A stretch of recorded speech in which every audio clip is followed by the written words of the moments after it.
the reason it went viral was because in the comments, it really divided people in the comments, our lifestyle and the way that we'd chosen to live. And half the internet were like, this is disgusting. You're just rich kids glamorizing poverty and, yada, yada, yada. And then the other side of the internet were like, this is phenomenal. Can I move in? This is Taste. I'm your host, Matt Rodbard. Rosie Kellett is a chef, food writer, and supper club host based in London.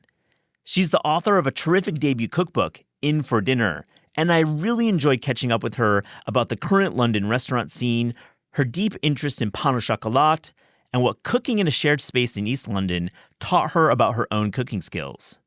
Rosie absolutely rules and is big in the UK. This book represents her US debut, and I really hope you can pick it up. Enjoy the conversation. Rosie Kellett, welcome to This is Taste. How are you? Thank you so much, Matt. I'm great. I'm very excited to be here. Well, you are in London, and we're recording this in the summer, and your book is out soon. I am absolutely loving this book. And honestly, we're publishing it here, so obviously, listener, there's a little bit of bias, but I typically save praise when I can. I mean, and I just love it. I think it's a fresh voice. The art direction is incredible, so congratulations. Thank you so much. That means the world to me. It was a real family affair. Like, all of my closest friends and family members worked on the book, so it feels so nice to have their work appreciated when people enjoy it. It's very special. Well, we'll get into the book, In for Dinner, and what inspired it. Let's talk about London, though. You're there. You're on the scene. What's good right now, restaurant-wise? I was there in January, so I have my own thoughts, but they're very dated at this point, I imagine. What's good right now? Mm-hmm. Oh, okay. I mean, so much is good right now.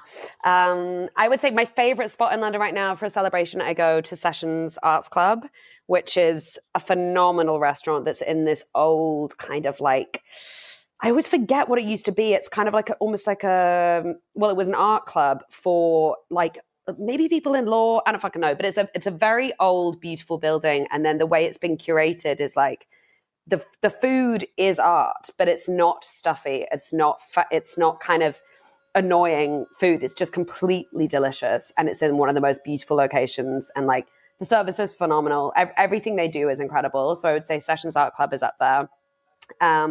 But also, I'm very biased. My boyfriend is the head chef at this restaurant, so I'm like, bury the lead there, Rosie. No, wait, not Sessions, no, but Weston's Laundry. He works there, and he is leaving soon, so he it's not like, yeah. But right now, I think it's a very hot spot, and the food is completely delicious, and it's very relaxed, and it's in a kind of quite like untypical building. Like, you wouldn't really notice it or realize it was a restaurant unless you knew, and it's kind of tucked away, but it feels it's sort of at its best in the summer because the doors all open out and it's like kind of indoor outdoor seating. It sort of feels a bit like you're in Europe, but you're in North London.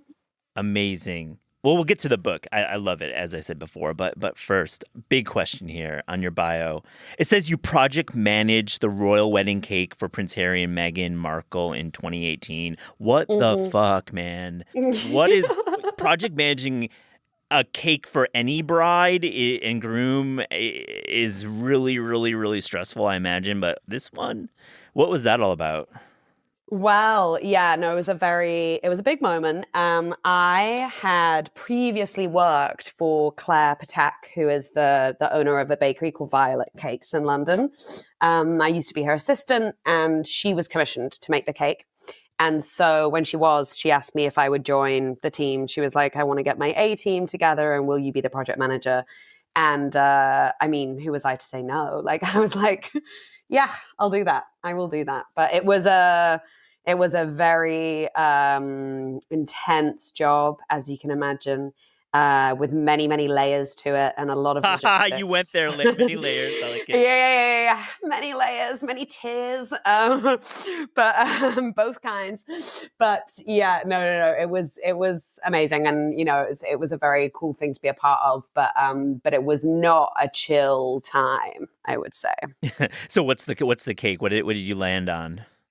The cake was delicious. It was a lemon and elderflower cake, and we used elderflower from the Duchy estate, which is part of like the royal estate.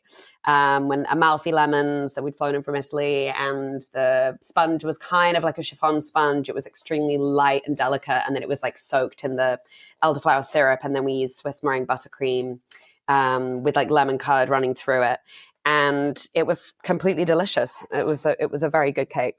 And what's it serving? How many people? Like, how large is it? It was thousands. It was like we did, yeah. There were thousands of slices, but it was the actual cakes that you would have seen photographed in the press. Like if you Google their wedding cake, those cakes were these huge round cakes. And they actually weren't eaten by the guests. They were donated to charities of Meghan and Harry's choosing. And then we also made a bunch of sheet cakes, which we then sliced into these like meticulous little fingers, which were passed around the reception. And that was like the moment when the guests ate the cake. So there was multiple things going on at the same time. And it was at like an unseasonably hot day in May. And so there was a lot of worry around the buttercream, like being like, do we keep it in the fridge for a little longer and make sure everything's super, super neat? Or do we take it out now and make sure nothing's fridge cold? And like, the balance between the hot and the cold and getting at the perfect serving temperature was quite a mission. I mean, what's the vibe check in the room of this reception? What's it like? Oh, I can't say I attended. Okay. I couldn't tell you what the vibe was, but we set it up and then we were like out of there by, I don't know, 11 a.m. or something. Oh, I see. Smart. You set up and then you were done. That's probably better for you guys not to be there. We were in and out. Yeah. Well, what a crazy story, but it's, I mean, just from that, I mean, your cooking, your professional cooking background is vast, and you worked as a stage actor and writer for a decade, but while you were working in the industry, you were working restaurant jobs. What's your background like for those of our listeners who don't know you now? I mean, many do with your Substack and your social, and it's really, really creative and cool. But what's your professional background like? Yeah, it's funny. I feel like I've lived many a life and many careers because I grew up being like, I will be an actor and that is my life and I want to work in the theatre, and I evolved into writing, but I had this big dream of being an actor. And the first job I had, actually, I moved to America to be an assistant to an actress.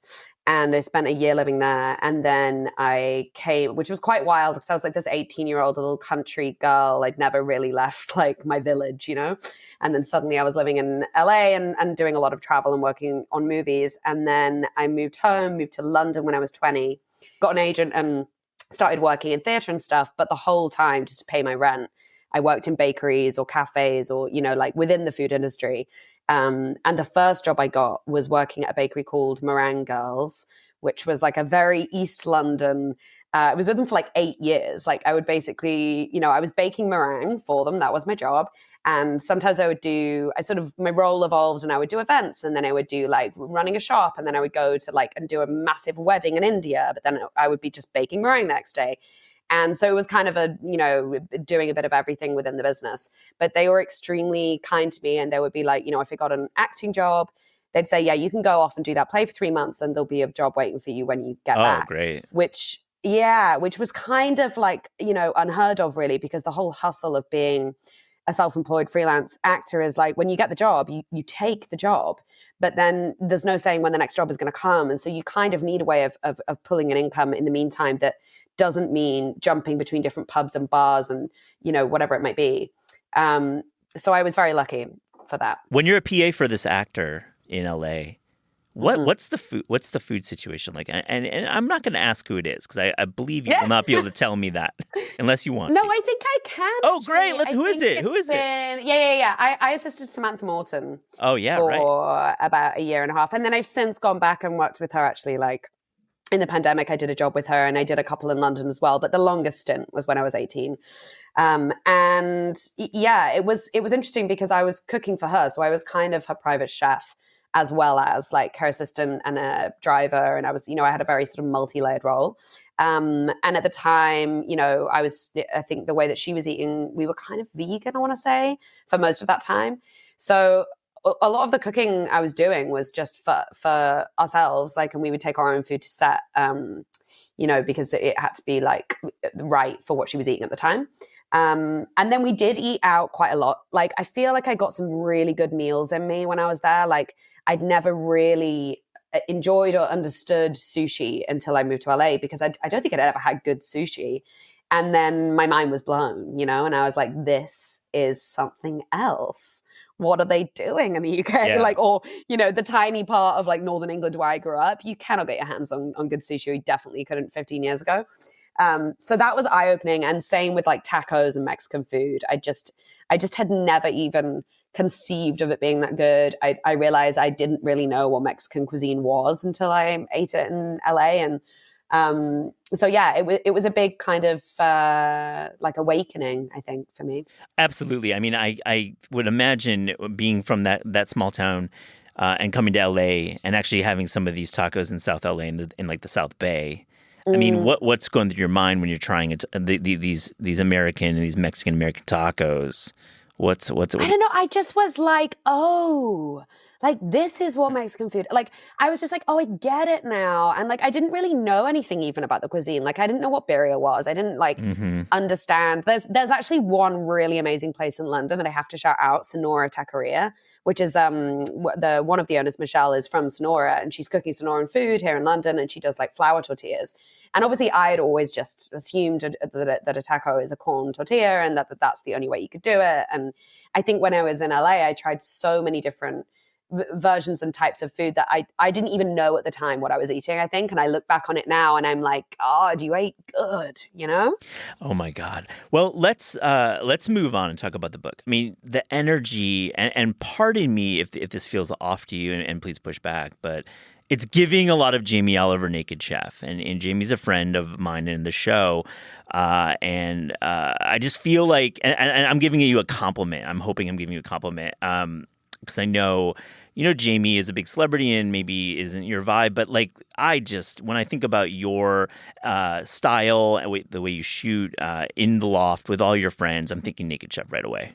Yeah, no, that's like the biggest compliment, Matt. I'm honored. Very cool. Honestly, for the comparison. Yeah, like I'm such an admirer of Jamie Oliver, and I think his work is phenomenal. And I just watched actually his Chef's Table episode, and there were clips from The Naked Chef, the TV show, from the beginning of his career, and like I can really see the comparison actually between that you're making between the way we shot this book and the way that was shot. And I think the energy of young Jamie really was just like, here's the food I'm cooking in my kitchen, and I'm going to make it simple for you and accessible, and it's delicious, and we should all be doing it. We should all be cooking more, which is absolutely my message and motto is kind of, we should all be cooking more.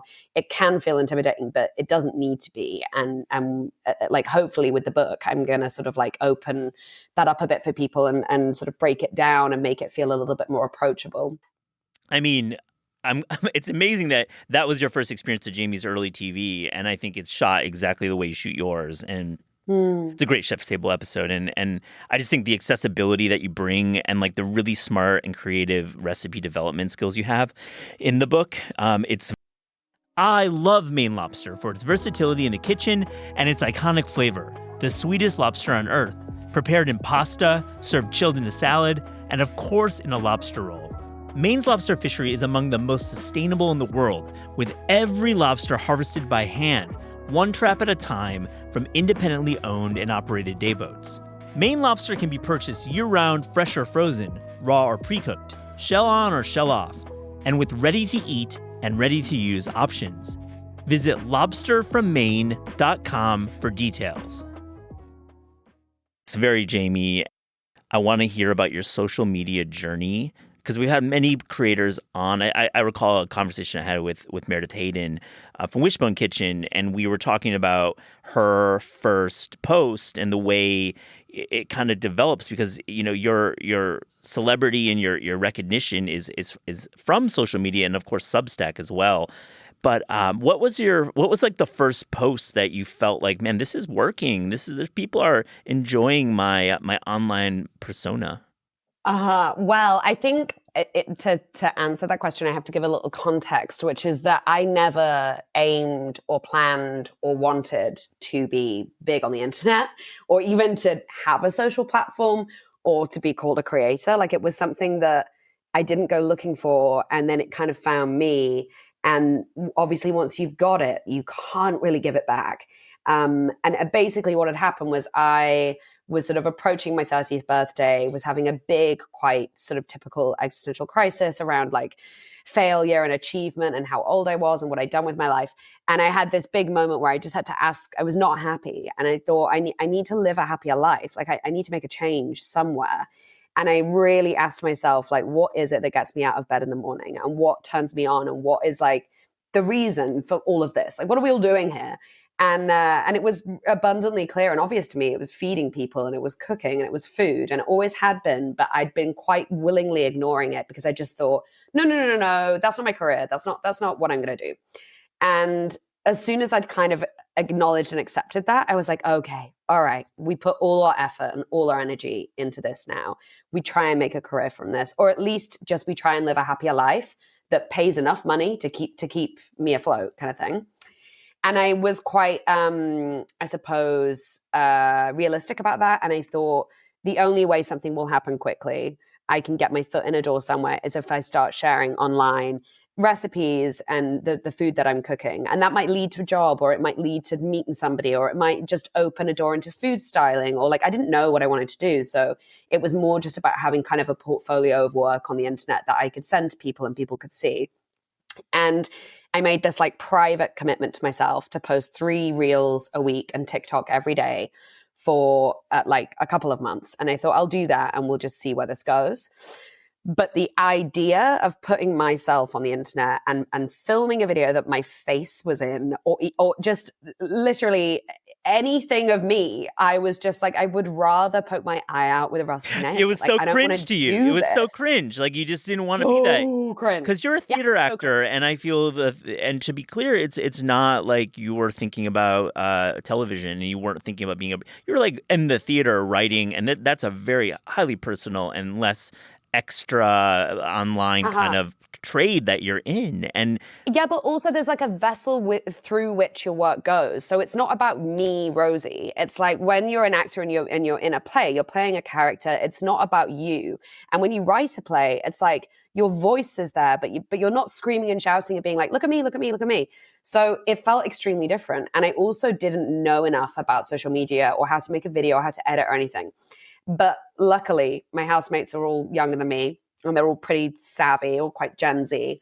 And I sort of sat them down and I was like, listen, children, like, please tell me what the kids be doing on the internet. Like, teach me. And they were so patient and sweet and taught me how to make a reel and taught me how to edit and helped me download all the apps and everything. And I started slowly. Well, I started doing these 3 reels a week. I was working full-time in a kitchen at E5 Bakehouse, which is a sourdough bakery in East London, but they also have like a kitchen that does breakfast, brunch, and lunch. So I was one of the chefs in the kitchen. So I would go to work at 6 a.m., do, a full shift until like 3 or 4 in the afternoon, come home, shoot a recipe, edit voiceover overnight, and then post it the following morning before work. And I was doing that for sort of, like 3 months. And it was very embarrassing. I was like, the only people looking at this is like my mum and my grandma. My grandma doesn't understand the nature of commenting on Instagram. She doesn't realize that it's public. It's all a bit wrong. Like, and then I would go to work and people would make kind of snarky comments about like the quiche I'd just filmed. And it was, it was a transition, and I found it quite uncomfortable. Anyway, there came a day where I had to cook dinner for my house. Because we have, I'm sure we'll talk about this, but we have a system in my house where each night of the week, one person cooks for everybody. And it was my turn, but I also had to film a recipe reel. And I just didn't have time to do both. So I thought, I'll just film cooking dinner and I'll talk a little bit about how we live and how we share and how we share money and food. And I'd had this kind of seed, like a kernel of an idea for a cookbook. At this point, I had 1,000 followers. Like no one knew who I was. And I just thought if I share a little bit about it on the internet and it gains some traction, I could show that maybe to a publisher and they might, it might get me a little interest in writing a cookbook. But what happened was I did that. I posted it on a Monday. I had 1,000 followers. And by the Friday, I had 100,000. And it just climbed and climbed and climbed. And it was so severe. It was so quick and out of the blue. That it was quite scary. And it was like, whilst it's led to a lot of really wonderful things, it was a very big adjustment period for me of being like, oh, like a lot of people are looking at this now. Yeah. And the reason it went viral was because in the comments, it really divided people in the comments, our lifestyle and the way that we'd chosen to live. And half the internet were like, this is disgusting. You must all be sleeping together behind closed doors. Like, you're all just rich kids glamorizing poverty and, yada, yada, yada. And then the other side of the internet were like, this is phenomenal. Can I move in?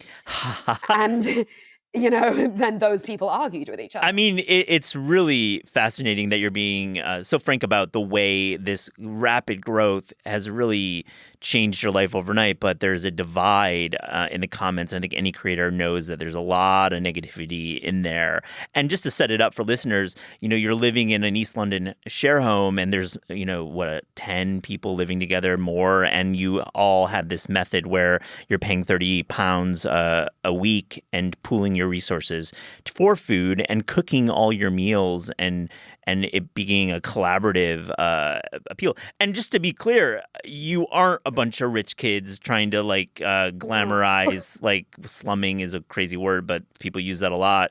But I mean, this was like out of you necessary. I mean, you were a struggling It was necessity. Artist. Yeah. The reason I moved into so it was like a disused carpet warehouse in Hackney Wick. And Hackney Wick is an area of East London that is filled with old warehouses like this that are, there's the peanut factory and the shoe factory and there are all these old industrial buildings that have kind of been co-opted by artists to live there, to have space and also cheap rent. And when I was in sort of 2020, I'd gone through a breakup. I needed somewhere to live. I just could not afford. I could not find any flat in London I could afford, a room in a flat. And I found this place. I could afford it. It had more space than a normal flat share. And I didn't really want to live in a warehouse. I wasn't like, oh yeah, like I'm ready to live in a warehouse and rave every Tuesday. I was like, no, I need to do this because it's the only thing I can afford. But I went to the viewing and it was, at the time, there were 10 people there. It ended up being more like 7. But I sat around this kitchen table with the current housemates, and there was like a half an hour interview, and they, for good reason, they explained in great detail, we live communally, we share everything, we pool resources, we each cook for each other. You need to be on board with that. You need to be okay with it. This doesn't work for everyone. Do you like cooking? And I'm sitting there thinking, oh my God, I want to move in so badly, play it cool. But all of those things for me, they tick all my boxes. And I was extremely sad in that time in my life. I was very lonely. I was craving community. And I had no idea just how transformative living that way would be for me. And over the following 5 years, everything got better. I was living on £100 a month in London for all of my living expenses, which is just unheard of. But I was also living with great friends, and I was eating incredible food, and I was getting to cook and share. And we were like, it doesn't feel that revolutionary. This is the way that a lot of people have lived for centuries, but it does feel as if at the moment, in this kind of late stage capitalism world that we live in, we've been kind of pushed away from this idea of sharing and being in community, and it becomes harder and harder to weave these things into your life. And for me, it's been a kind of massive wake up call that for the health of your wallet, the planet, and yourself, sharing is kind of the key. Wonderful sentiments, Rosie. I mean, really, really smart. And I think New York, it's even more difficult to find this kind of living situation. I know it exists, but in London, it's cool, and I'm optimistic that you can actually live in a city in an affordable way, thinking about the planet, thinking about all these topics that everyone has to consider when moving to a major city. Are you still living in the shared flat? We got evicted actually in March. Oh my! So yeah, it's been a busy year, I will say. We got evicted from that building in March, and 5 of us have stayed together, and we now just live in a normal house, but we're still living communally as a group.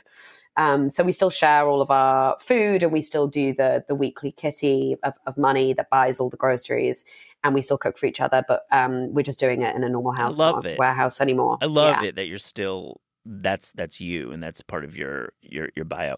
Well, I want to ask you about Substack, because you have a terrific Substack and you are active on it. And how do you marry the online reels and TikTok persona with actual deep writing? You are a natural writer, and I love it. And how's that been for you working on Substack? I find Substack so in comparison to making content for the internet, video short form content, Substack is a dream, because I find oftentimes with short form content that is video or whatever, it's very difficult to weave nuance and meaning into the message that you're giving people. Whereas on Substack, I can write in a way that is very honest and vulnerable and open. And not only do I have the space to do that, but also I'm not scared of being trolled or attacked, or it feels safer than social media platforms that are more open, because the people who are there have actively chosen to be there. They've subscribed. They may even be paying to subscribe. And so I think, you want to be here. So as long as I'm giving you what I've told you I'm going to give you, and if I really sort of drill into what I want to share with the world and make sure that is of good quality and it's researched and it's meaningful and thoughtful, I kind of know it's going to do well. Like, I know that people are going to appreciate it, because it's the whole deal, It's like, I've told you I'm going to give you these things. I've worked on them. I've worked really hard on them, and now you've got them. And it feels reciprocal, and it feels like the most supported part of my life at the moment, really, being a freelancer with many different types of work up in the air. Substack feels the safest. I really love that, and I'm big on Substack. I'm buying that stock. On that note, you just published a terrific guide to the Pain au Chocolat, which to me, I'm like a huge head, and I love it. I order it often, and you really gave East London a very strong look, and you gave your readers a great, I would say, survey of the Pain au Chocolat. First off, what's up with this Pain au Chocolat and why there? And no Jolene. I'm just curious. I know. No. I went to Jolene. They were sold out. Oh, absolutely gutting. They were second stop on my list. Okay. And I already knew, this is all on me, by the way. Like, I had gone out a little too hard the night before, and we'd said we were going to start at 8. So I basically make a sort of video show for Substack, which is called Second Helpings. And I do it with my cousin Jake, who's a phenomenal filmmaker. And he doesn't even live in London. He comes to London to see me every other week, and we make a sort of like half an hour episode, which is either a recipe or a guide or like whatever it might be. And this week we didn't really know what to do. And then we were like, hey, maybe we do the bakery tour thing, because we've been talking about it for a while. And so anyway, he comes to London. I go out the night before. I got a bit lit. And then in the morning I was like, hey, can we do like 9:30? And he was like, not a problem. But it meant that by the time we got to Jolene, I was just too late. So that was heartbreaking. But yeah, I think we chose the Pain au Chocolat because it's the pastry I buy the most often. And it's also, I have my favorite pastry. It comes from Popham's. It's another East London bakery, and it's a Marmite cheese, spring onion, and sesame pastry. It is absolutely life-changing. But not everyone makes it. So I was like, if we're going to do a fair fight here, I need to pick something that everybody does a version of, and that is quite classic, and that everyone recognizes, and that there can't be too many variable factors. And so I could have gone with a plain croissant, but I just simply don't buy them. I don't like eating them. It's too plain. Yeah, it is. I would put them in I would like halve them, butter them, and stuff them with cheese and tomato, but I'm not going to just randomly eat a plain croissant. So that's why we went with chocolate. It was very interesting. I mean, just the broad spectrum and scale of the pastries you can buy in London is really quite something. Well, let me ask you about the chocolate element. As a fellow Pain au Chocolat head, I want to know, are the chocolates varying, the bars they put in the Pain au Chocolat? Because that's one element. Of course, you want your lamination to be really on point. You want it to be fresh. It can be darker or lighter. That's up to the baker. But that chocolate element, because you gave this deep dive, I'd love to hear about the chocolate element. Is it consistently the same product, or is that varying? No, like hugely varying. And I couldn't tell you exactly which chocolates I sampled, but they tasted completely different to eat. Like, there was maybe 2 that were semi-similar, and then the rest of them were like night and day. And I'd had an experience where one of the first bakeries we went to was called Fink's, and I'd done a pop-up at Fink's for my book launch like back in May. And when I was prepping for the pop-up and baking off all of my stuff in the background, their head baker, Adam, was testing the chocolate for the Pain au Chocolat that they had not yet launched. Like, it's quite new for them. And so I got to be there while they did the chocolate tasting. And it was so interesting. They had 2 contenders, and he baked off like 6 of each. And then we all did a blind tasting. And everyone bar one person actually voted for the same chocolate, but they did taste incredibly different. Those chocolates look quite similar. And then of the 6 pastries that we tasted the other day for Substack, there was one that was like almost red in color, the chocolate. And when I kind of scooped it out with my knife, and it was like grainy, like the texture that, you know, when you burn chocolate accidentally and it kind of clumps and like coagulates, it was like that. And I was like, is this intentional? I don't know. The flavor was very good. It was quite a fruity chocolate, but the texture was wrong. And there was another one that was too sugary for me. It was like almost a milk chocolate. And I think with all of these things, this is like this is the bakery's preference, you know? Like everyone has a different feeling. I personally like quite a bitter chocolate. I don't want it to be too sweet, but then I do need a bit of sweetness in the pastry to contrast everything. So yeah, it was very interesting. Really, really cool insights. I agree with you. I'm all about that contrast between the light, fluffy lamination and having something bitter to break through it, and too much sugar. Which I think the more industrial pan of chocolate, so ones you're going to get at like you know, at the industrial bakery. Those ones are going to be sweet and milk chocolate and not have a lot of cacao and and they'll be doughy and bready and kind of not correct. Yeah. What's next on the crawl list? I mean, I feel like this is a real. You have really great instincts about judging restaurants and bakeries. What are you thinking next? I don't know. We haven't planned to do another one, but I was thinking I'm extremely passionate about sausage rolls, which is a very English thing, I think, a sausage roll. But the Dusty Knuckle do a phenomenal one. Jolene's a very good one. There are enough bakeries that you could go to that do a great. Forno apparently has a great sausage roll. I've never tried it. So I don't know. If we do another one, I think it would be sausage rolls because, you know, I could do cookies, but like I'm just not much into like a cookie is fine, but I'm not going to buy it usually. So I think for this to work for me, it needs to be a product that I'm actually obsessed with and really passionate about. Yeah. But yeah, watch this space, I guess. Watch that space. I'm linking it in the show notes. Subscribe to the Substack. It's terrific. All right, let's talk about the book. You write that the sandwich recipe in a cookbook is a cop-out. Strong words, especially for those who write books about sandwiches. But I'm so sorry. No, don't be sorry. Absolutely no apologies needed. This is why cookbooks are amazing. It's a strong point of view, and you got to have takes in there. People are going to read it. They want to read your opinions. That said, you do have a sandwich, and I wanted to talk about it because it's really interesting. I mean, it's really of the era. It's an egg, cheese, anchovy, spinach breakfast muffin. Some people may get the ick. I'm not one of them. I fucking love it. I love that you're thinking savory breakfast. You're thinking anchovies. What brought you to this recipe? Okay.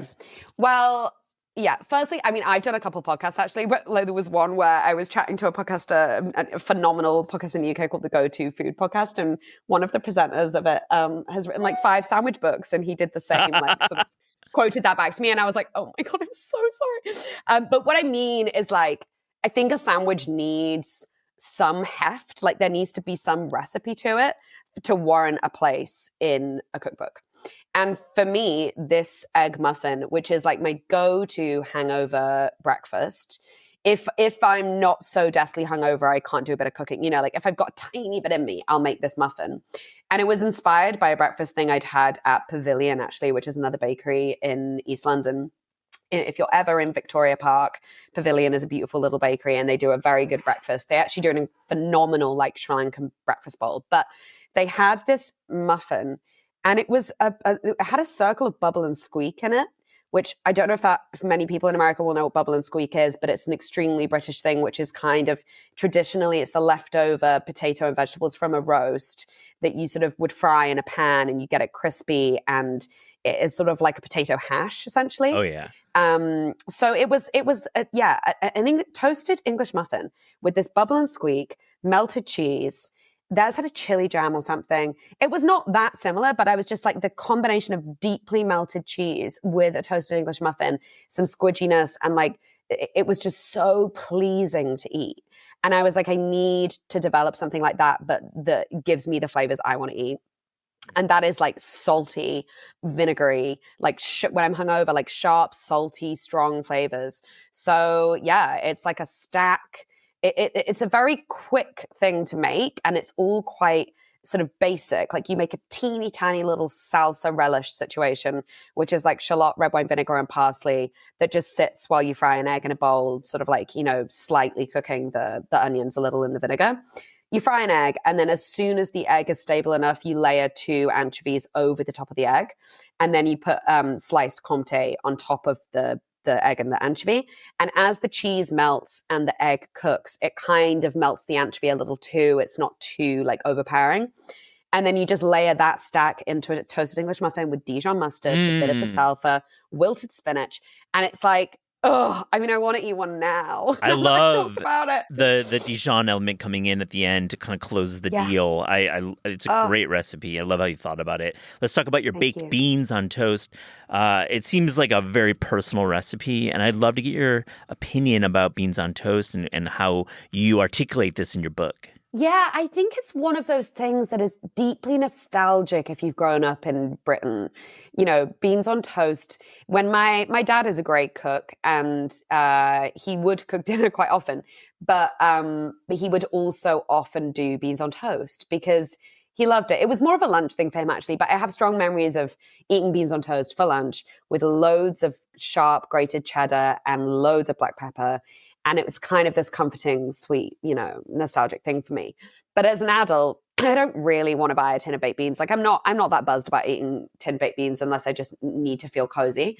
And I love beans and pulses. And so I was like, I want to make a version of this that is more like a gratin.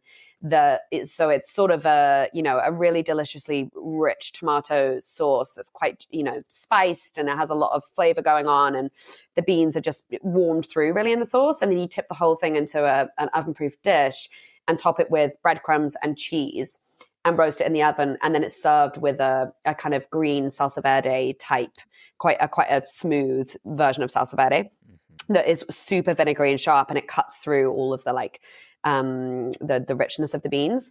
And I don't know, I think it's such a wonderful thing to make on a scale, so that the recipe it serves quite a few people, and it's an amazing thing to have in the fridge that is like a 2-minute dinner if you quickly need something and you reheat. It's great for meal prepping, and I think it's one of those things everyone needs in their repertoire, Absolutely. You lay it out very well, and I think that it's a great meal or snack that we're talking about. It goes well with both times of day for us home cooks. Well, before we get to more recipes, I want to zoom out a bit and ask you, what do you want the American audience to take away from this book? I mean, this is your big debut in America. It's a brand new audience for you. I know many Americans know you from social, but they've never seen you in print. And I think you have a lot to say. And there's a lot of uniquely British elements in your book that I think Americans will really dig. Yeah. Thank you. I hope so. I think when I was writing it, there was a few things I wanted to achieve. And the main thing was kind of, I want to encourage people to cook more, and I want to give confidence to underconfident cooks to get in the kitchen, cook for their friends and their family. That was like a big thing.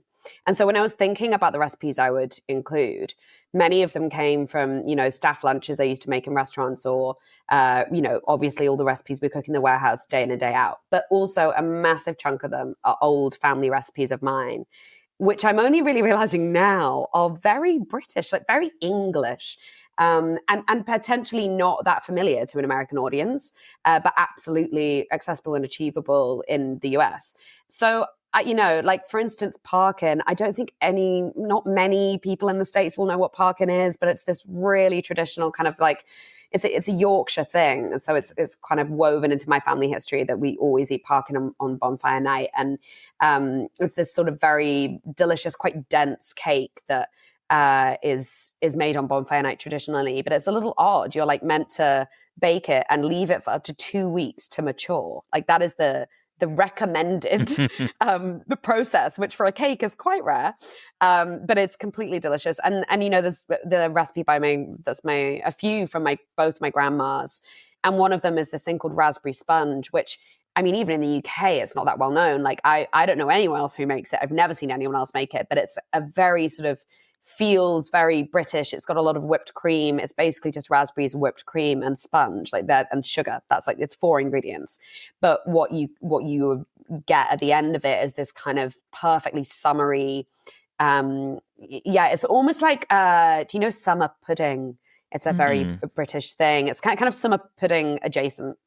But yeah, I hope that it's sort of like tells a bit of a story about, you know, the more kind of under the radar, nuanced traditions of English cooking. Even if it's just from my family, you know, I don't speak for everyone, but I went to school in Bakewell and was raised in a little village near Bakewell, which is famous for the Bakewell tart. I love that. I read that in the book and I was like, I need to hear about Bakewell. Like this Bakewell tart. And you said that like there's a few bakeries that claim it as the original, but it's not clear. There's 3. They're all like, we're the original Bakewell tart shop. This is where it originated from. And I worked in one of them when I was a teenager, just as like a shop girl. And the thing that people don't understand about Bakewell tart is that it was kind of co-opted by Mr. Kipling, the brand. And it became this other thing that you buy with like icing and a cherry on top. And that's just not the traditional Bakewell. And there's 2 versions of a Bakewell, you know, dessert. And it's like the pudding and the tart. And the differences, they're minor, but they make a huge difference. And I personally I like the filling from the pudding and I like the pastry from the tart. So I've made my version, which is kind of a culmination of my idea of the best parts of both. And so, you know, things like that, there's quite a bit of kind of lore and sort of history that I've written hopefully into the introductions and stuff that will be interesting for an American audience. I mean, Rosie, we're in the midst of an incredible British revival of sorts with this Oasis tour. And I mean, if you're online in America, you're seeing British everything if you're in certain circles of the internet. And I mean, your timing is perfect. I think like Americans really love traditional British recipes. And I just think that I love that we're publishing your book and it's happening. I have to ask you, Blur or Oasis? On the spot. Oh, what is your answer? God, that shouldn't be allowed, Matt. You can't ask a Brit that. I think that should be illegal. But I would say Oasis. I would say Oasis, yeah. Oh, no, that's not the answer on this podcast, at least. Oh, I'm so sorry. Absolutely not. We're pro Blur here. Alex James, a food guy himself, doing cheese up in the Cotswolds. I would hope that would have slanted you. But I personally just enjoy Modern Life is Rubbish. It's just, come on, classic album. And we don't need to go there, but okay, Oasis, I'll give you that one. That's cool. One last recipe, salted popcorn, Rice Krispie tarmac. What's going on here? Because it seems familiar to me as a Midwesterner, but you're doing your own version. Explain this recipe. So there was a thing growing up at school where we used to, it was like a pudding thing. They called it tarmac. So weird. And I think it's because it kind of looked like a newly surfaced road. And it was like, you know, like Rice Krispie puffed rice with chocolate folded through it, pressed into a tin with some melted chocolate on top that had been set. It was super simple. It really wasn't even that delicious. But I have something about, it's the same with the Millionaire's shortbread, which I put a recipe for that into the book as well because I'm absolutely obsessed with them. But there's something about a layer of hard, crunchy chocolate with something bendy or squidgy underneath that just sets me off. And I was like, I need to write a version of that, but I need it to be just a bit more interesting texturally and flavor-wise. So I made it with salted popcorn for starters.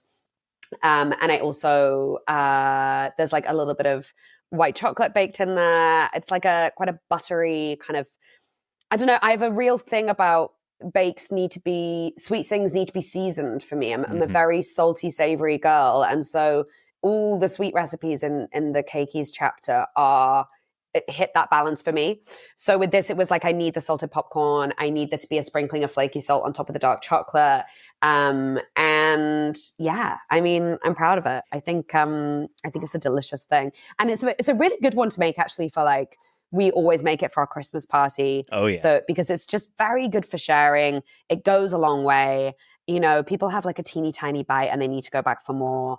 And it's a good hosting one. I love the idea of this chocolate and then squish, because I think you're basically getting two prizes here. You're getting your first chocolate element, and then you're getting the reveal of the change of texture. I think that's why we love the layer of a bar. And I have to say, I'm not sure if you're aware, but we have this region in America called the Midwest. And in the upper Midwest, like Minnesota, Wisconsin, parts of Michigan, and I spoke with Molly Yeh about this, who wrote a great book about upper Midwest baking. I mean, this is canon. What you've just described is like part of the culture of upper Midwest baking. The Rice Krispie treat with lots of variations with chocolate on top, for parties, for holidays. I mean, it is exactly that. So what fascinating. would they call it? Do they have a name for it? Yeah, in the upper Midwest, they're called scotcheroos, which it's basically a Rice Krispie treat with some kind of topping on it. I mean, there's variations galore, but I just think about the scotcheroos and this tarmac being cousins like many thousand miles away. So fascinating. Yeah, cousins from across the pond. Yeah, cousins from across the pond. And listener, if it isn't clear, like the baking recipes in this book, it's a real strength. The book is amazing. In general, but get to the back of the book and bake these recipes. So good. So good. Thanks, Matt. On This Is Taste, we ask guests about their certain taste. So to close this interview, here's a little rapid fire, fast and furious taste check. Are you ready? I'm ready. The best fruit. A peak season summer peach from Italy. Yeah. Good call there. The worst vegetable. It's very difficult for me because I adore vegetables, but I would go with parsnip. So fascinating. I love this. We had a reel go kind of viral recently where we had a guest. I don't want to dox him. You can go back to our channel. No, and see I saw it. I've seen it. Oh, you saw it. I know. It was, and now I feel bad saying the same thing, but I'm like, I'm sorry. I just don't like them. I'm with you. But I have to tell you, Rosie, people jumped into the comments. I mean, hundreds of people were like pro parsnip. Like, yeah. But the thing is that if you love parsnip, you would die for it. And if you don't like it, you just don't get it. And so it's a real Marmite of the vegetable world, I think. Very good call there. What is your typical breakfast? Okay, this is this is embarrassing, but I'm like a black coffee and a cigarette. But that is not healthy, and I shouldn't be doing it. So if I actually truly make myself something nourishing, I'll do like hot smoked salmon or smoked salmon with a fudgy, like jammy egg. So I do it into cold water, a boiled egg, cold water, bring it to the boil, time 4 minutes exactly from the boil, and then peel it, and it's like the perfect jammy fudginess. So we'd have that with some salmon, maybe a little toasted bread, some wilted greens, or some avocado, depending on like what's around, what's in season, what's in my fridge. But yeah, a sort of egg variation would be the best. So into that. And I have to say, the coffee and cigarette is a very acceptable answer here. Just have to say that. Thank you. Yeah. Yeah, it's the reality. The big one for you, the best dessert. It would be tiramisu. I'm like, as I've said, I'm not the biggest sweet person, but push come to shove, I would like a perfect tiramisu. Yeah, what makes it perfect for you? There's some slight variations. Yeah, there is. I wrote a recipe for tiramisu into my book, and this, not to be self-congratulatory, but this is my perfect version. I don't add any alcohol because I find that masala wine often can overpower. That can be the reason why I'm like, ooh, it's a bit too much. But I go just with very strong espresso.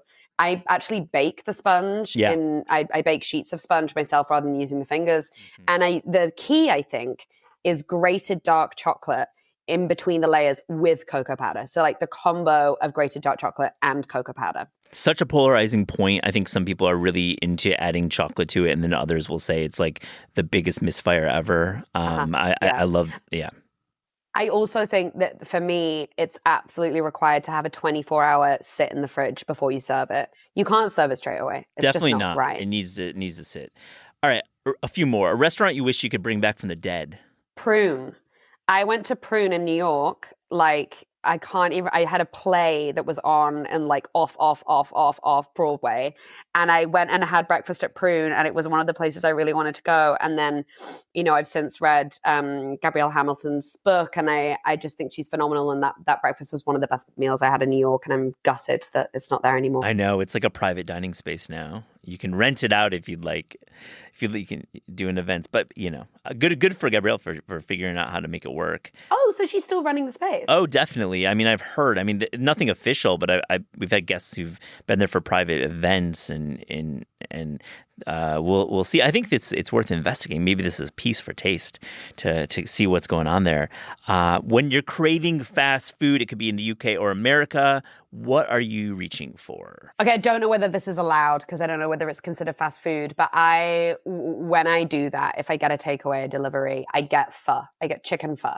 I'm like, there's a Vietnamese spot in East London on Kingsland Road. It's called Song Quay, and it makes the best chicken pho I've ever had in my life. And it's whenever I'm a little run down, I'm like not feeling my best, I order it, and it's like as soon as the chicken broth goes into my mouth, I feel like it's curing me from within. It's like flooding my body with like health, which I know is not the fast food thing, but I consider it fast food because it's like a takeaway and I've not made it, and it's been like driven over on a little motorbike. But yeah, chicken pho. Really, really good answer. Perfectly acceptable. Your favorite city outside the UK to visit for food? Okay, I think I have to say Rome. Yeah.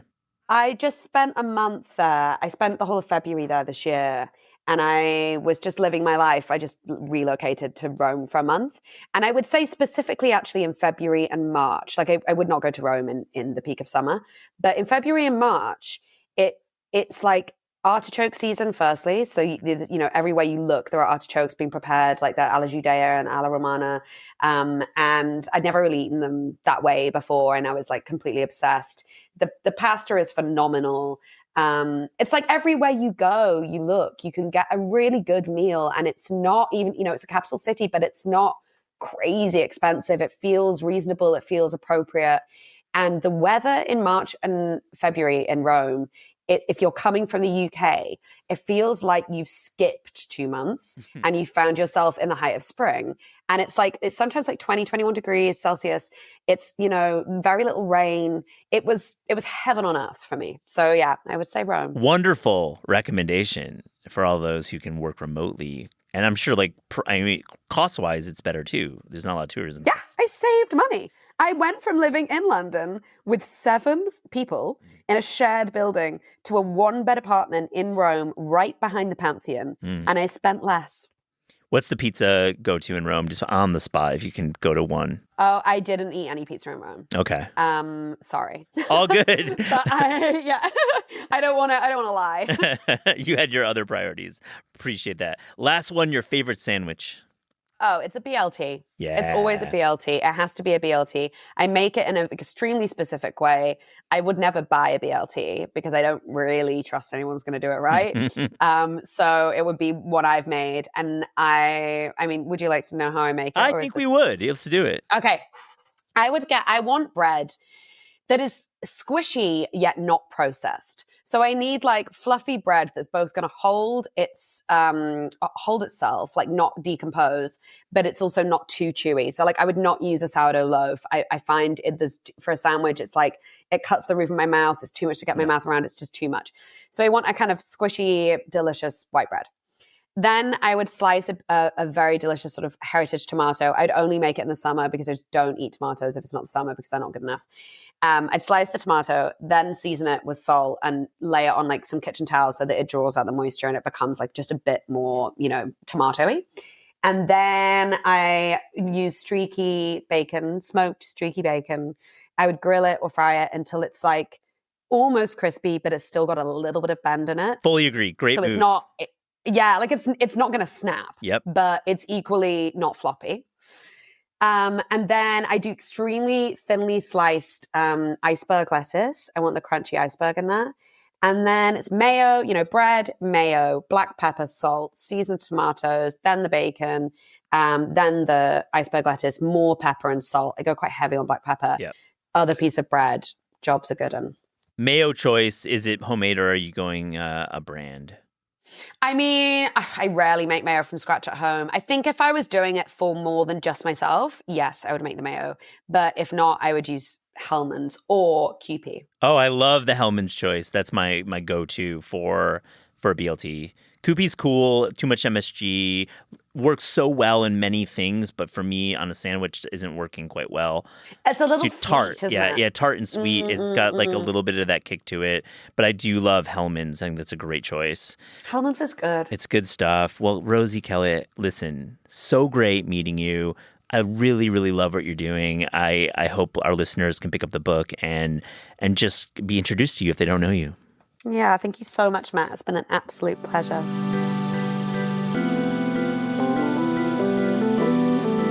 This is Taste is hosted and produced by Eliza Barbanel and me, Matt Rodbard. The show is edited by lead producer Clayton Gumbert and supervised by Pat Stango, Director of Media Production and Development at Penguin Random House. Thanks to Shalia Harris and the production team at Penguin Random House. Theme music by Steve Rydell. Logo and guest illustrations by Ellie Skurzat. Visit Taste online at tastecooking.com and make sure to subscribe to our newsletter to keep updated on all cool things in the world of taste.